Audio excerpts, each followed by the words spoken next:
When we think of classic cars, we usually picture an era with tail fins, lots of chrome and massive V8 engines. But when we compare those behemoths to the cars of today, there's one thing that stands out: the lack of wheels. Okay, so they still have wheels, but the way those wheels are powered is vastly different. Over the past century, cars have gone from being a luxury item to an everyday necessity. They've also gone from being gasoline-guzzling monsters to electric vehicles that can drive hundreds of miles without leaving the driver completely drained. And it turns out the shift from classic cars to electric vehicles is more than just about keeping up with the times. It actually helps us save money and reduce our impact on the environment. But before we can talk about where cars are headed, we need to talk about where they came from. The first automobiles were invented in the late 19th century and were mostly just horseless carriages. They were expensive, unreliable, and dangerous. Horseless carriages were soon replaced by quadricycles, which featured 4 wheels and were much more stable.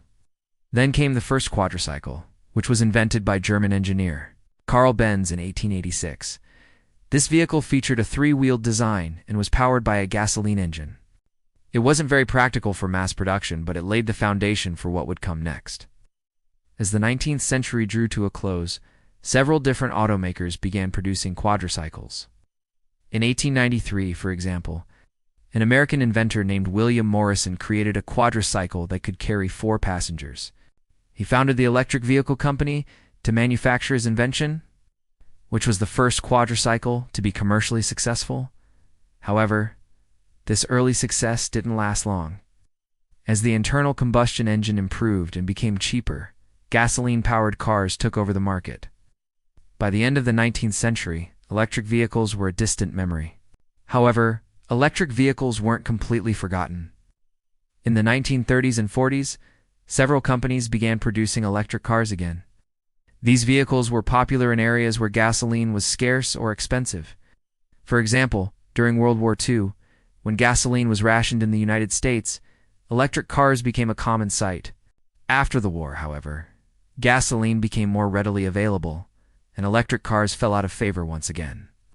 It wasn't until the 1970s oil crisis that interest in electric vehicles really took off. As the price of gasoline skyrocketed, people began looking for alternatives.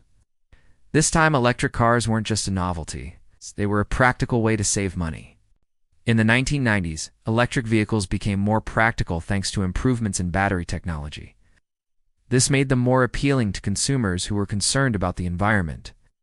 In addition, many governments began offering incentives for people to buy electric vehicles. As a result, sales of electric vehicles began to grow rapidly. Today, electric vehicles are more popular than ever. In fact, in 2021, more electric vehicles were sold in the United States than in any previous year, and it's not hard to see why. Not only are they better for the environment, but they're also cheaper to operate and maintain. Plus, with all the new models on the market, there's an electric car for everyone. So the next time you see a classic car, take a moment to appreciate how far automotive technology has come. From those first clunky quadricycles to the sleek EVs of today, it's been quite a ride. Now with your support, we can keep making videos like these. So if you haven't already, please do subscribe. And while you're at it, consider supporting us. Your support will help us continue to produce high-quality content that you can rely on. Thanks for watching.